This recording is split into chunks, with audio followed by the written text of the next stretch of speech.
Hi అండి, welcome to my channel.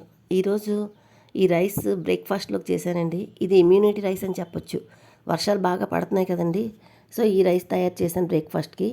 ఒక్క spoon oil వేసుకొని, ఒక ఎండుమిరపకాయ, కొంచెం కరివేపాకు వేసుకొని, జీలకర్ర మనం తినగలిగినంత వేసుకోవాలండి. అంటే నేను 2 స్పూన్లు జీలకర్ర వేశాను. అలాగే వెల్లుల్లిపాయలు పొట్టు వలిచినవి ఒక పెద్ద ఉల్లిపాయ వేశానండి. అవి చక్కగా అవన్నీ కూడా మంటను తక్కువలో పెట్టుకుని చక్కగా వేయించుకోవాలి. వేగిన తర్వాత ఒక చిన్న కప్పు నిండా ఉల్లిపాయలు చిన్న తరిగి వేసుకోవాలి. అంటే మీడియం సైజు ఒక ఆనియన్ కట్ చేశాను.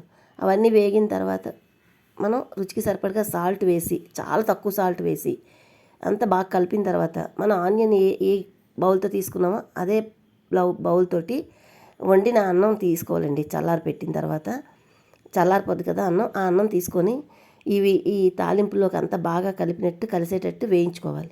వేయించుకొని వేడివేడిగా సర్వ్ చేసుకొని తినండి. చాలా బాగుంటుంది. ఇప్పుడు వర్షాలు అవి ఎక్కువ పడుతున్నాయి కదా, అందరికీ జలుబు దగ్గులు అన్నాయి కదా. ఇది ఇమ్యూనిటీ రైస్ అని చెప్పుకోవచ్చండి. ఇది పూర్తిగా జీరా రైస్ కాదు, అలాగనే గార్లిక్ రైస్ కూడా కాదు.